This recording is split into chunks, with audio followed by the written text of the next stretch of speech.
Hey guys, welcome back. It's your brother in Christ, Weston. Thanks for joining me today. So today's article comes out of I-24 News. Let's get into it. So this is a new publication, for me at least, that I'm actually just pulling from End Times headlines where they got their articles. So I just went here because there seems to be some more news, the more information here. So let's read. It says here, USS Dwight D. Eisenhower nuclear aircraft carrier enters Red Sea. Report. Meanwhile, USS Gerald R Ford is said to have headed home as it withdrew from the Mediterranean. This came out on the 6th, so this was yesterday.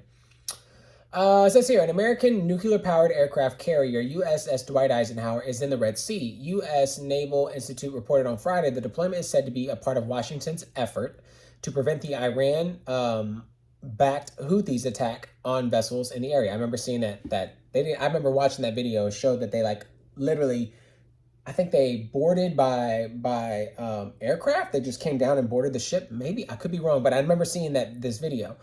USS USS Dwight D. Eisenhower, the flagship of Eisenhower Carrier Strike Group, is in the Red Sea, part of U.S. effort to prevent Houthi attacks on merchant ships, according to USNI News Fleet and Marine Tracker, said the U.S. Naval Institute. We have a post here from X.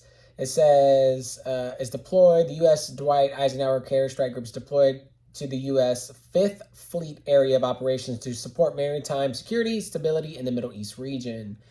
Meanwhile, the USS Gerald R Ford is said to have headed back to the U.S.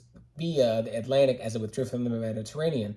Earlier on Monday, the U.S. military was reported to bring its largest aircraft strike group, CSG, back to its base in the state of Virginia. The Eisenhower deployment comes as the U.S. Secretary of State Antony Blinken has kicked off his Middle Eastern tour in Turkey amid the multi-front tensions in the region that include Houthis hostilities in the Red Sea region.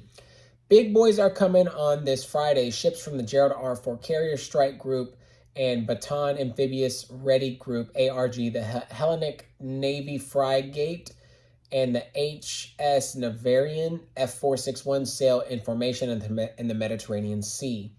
And there's all these pictures here. I mean, you can take a look at those as well. I'll obviously have them up for you. Some of them up at least are the X posts, or if they still call them tweets. Joint statement from the government of U.S., Australia, Bahrain, Belgium, Canada, Denmark, Germany, Italy, Japan, Netherlands, New Zealand, Republic of Korea, Singapore, and UK made earlier on Wednesday read, the Houthis will bear the responsibility of the consequences should they continue to threaten the lives of the global economy and free flow of commerce in the region's critical waterways. Meanwhile, a former Houthi spokesperson told I-24 News that Western threats would not deter the group. And then there's all these links. So it would make sense that the idea of just Iran-backed radicals of whoever it be, Houthis or insert person that is wanting to, death to the West, right? Or to Israel, or to anybody who doesn't necessarily support their ideology, right? Or anything like that. They're not, it's just right there. Meanwhile, a former Houthi spokesperson, by the way, but still, I guess the Western threats would not deter the group. Maybe that person's flopped sides and it's like, I'm no longer, believing in that. But the fact that the ideology is this is not going to deter the group from doing what they set to do, which means that then you need to fight back. You need to secure your border. You need to secure your naval ships or any kind of ships, your commerce, your free flow that's going back and forth. All that stuff is important because there are people who are out for, blood. Yeah, that's really all I can think of. But what is it?